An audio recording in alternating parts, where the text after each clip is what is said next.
Olá, hoje estou com Tiago Xavier. Tudo bem, Xavier? Tudo jóia, Fábio? Bom dia, boa tarde ou boa noite, dependendo do horário que você estiver acompanhando. Tudo certinho. O Xavier é teólogo e ele gosta muito de pesquisar os fenômenos religiosos aqui da cidade de Guaratinguetá. Xavier, como é que começou isso? Por que você começou a estudar os fenômenos religiosos do município? Bom, ainda na faculdade eu já havia adotado como uma das linhas de pesquisa a antropologia da religião e iconografia simbólica. E dentro da questão da antropologia da religião, há uma linha de pesquisa em que a gente estuda os fenômenos da sociedade e as características desse fenômeno ligado com os fenômenos da religiosidade. Então foi assim que eu comecei a estudar a história de Guaratinguetá e anexando essa história linear e específica também os fenômenos da religiosidade. Interessante. E o que você percebeu de incomum nesses fenômenos aqui no nosso município?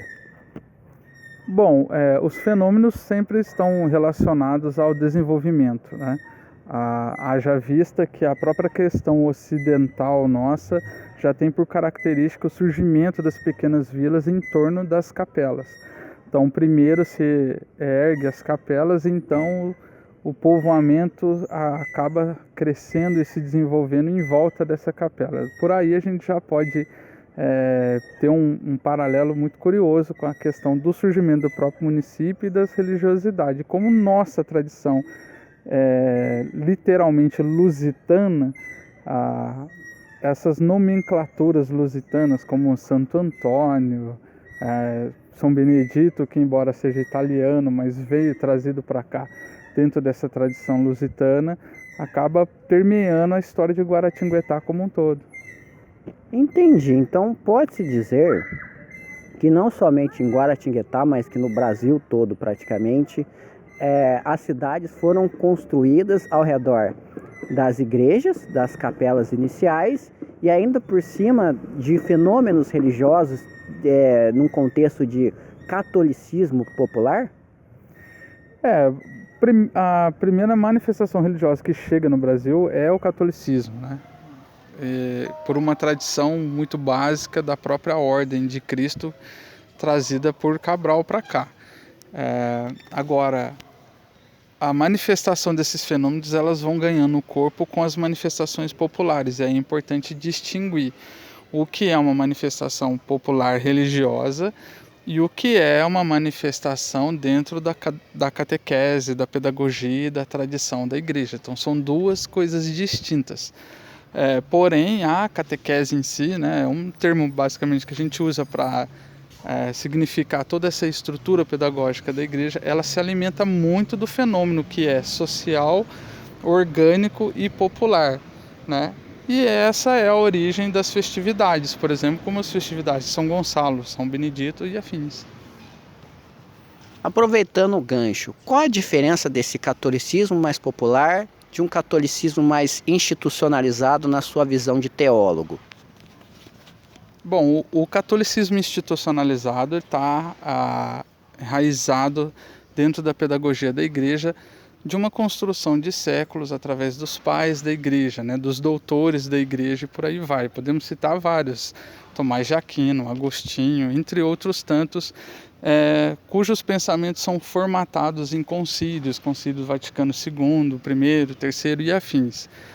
E essa estrutura já formada é o que vai designar toda a catequese pedagógica da igreja.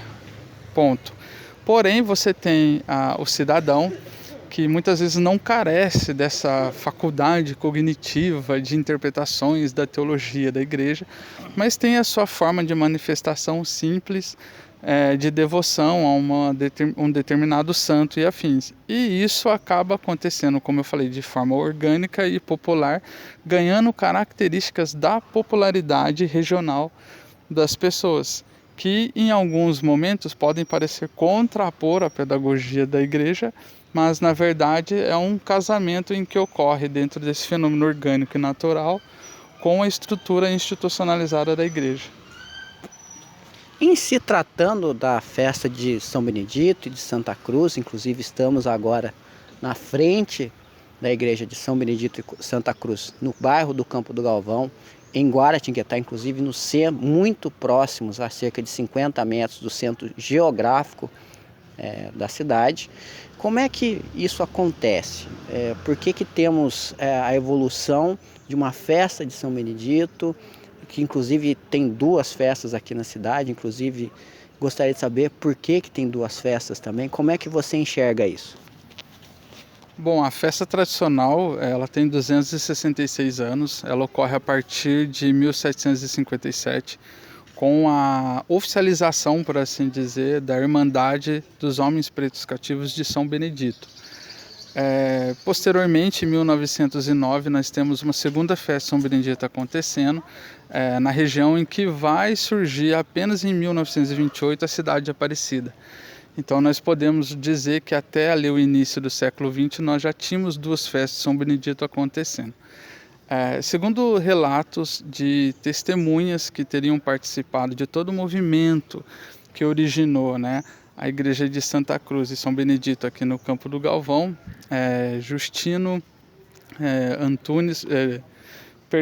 Regino Antunes, que deu esse depoimento para o professor Aidano na década de 60, conta-se que a partir de 1936, um grupo de amigos então idealizou a construção dessa capela aqui. Na verdade não é uma construção, mas é uma reformulação de uma capela que era só de Santa Cruz, que aqui existia, porque na ocasião o prefeito Marcondes Leite, de um trabalho de ampliação, de urbanização do município, principalmente nessa região, havia nos seus planos a destruição dessa capela. Então esse grupo de amigos se reuniram para, a partir de 1936, dar início à construção dessa capela, e anexando então a essa devoção a São Benedito também.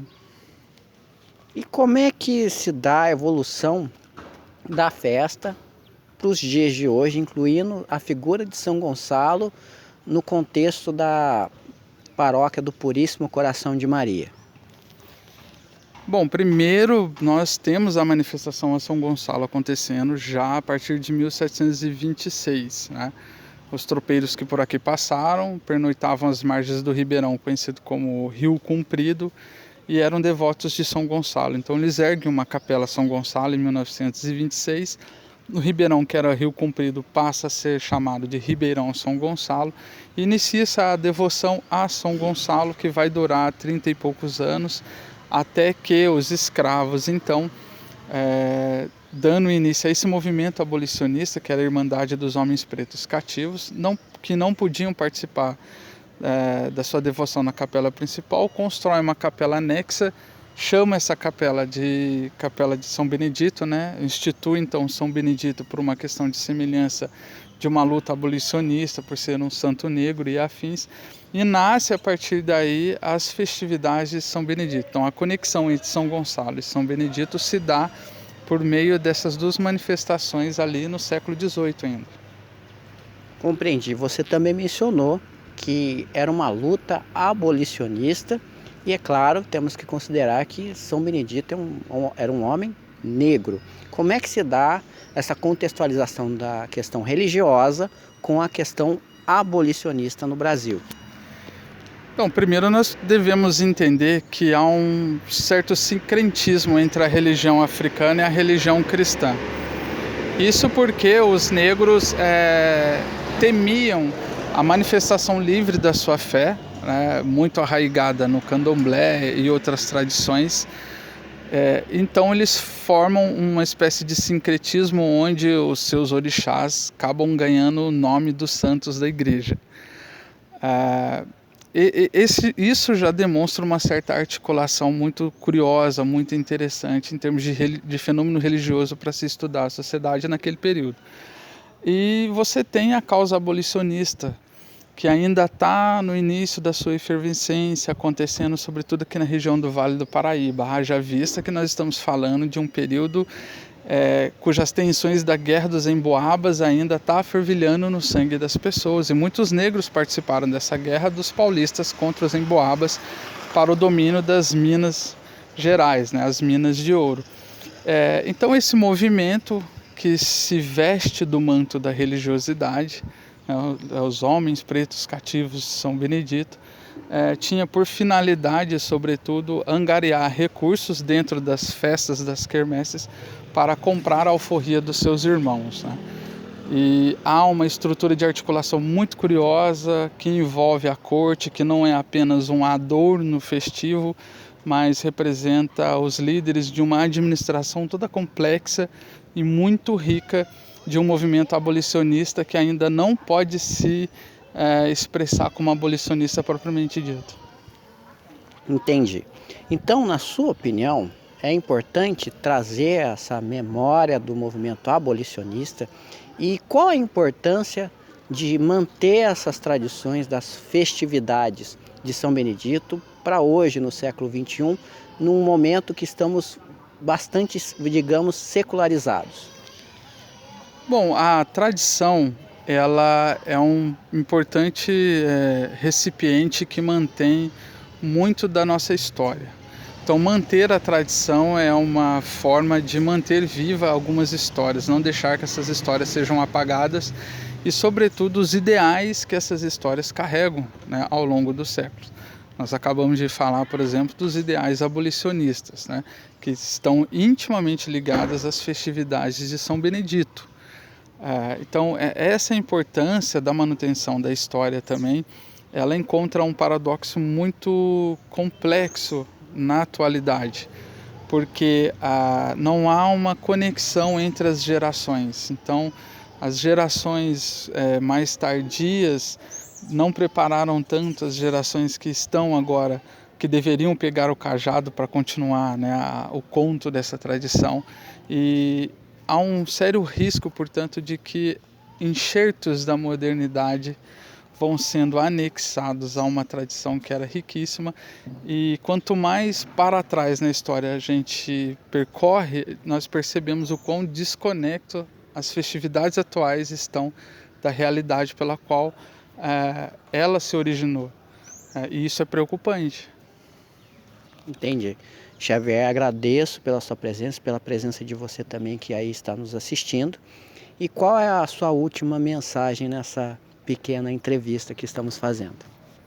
Bom, a mensagem é que, especificamente sobre a região do Vale do Paraíba, dentro do trabalho que o Fábio está organizando, das outros relatos, de um celeiro de histórias riquíssimas. Nós estamos chegando próximo aos 400 anos da história de Guaratinguetá, uma cidade que, com quase meio milênio de história, tem história para contar, com inúmeras participações significativas, inclusive sobre a história do Brasil.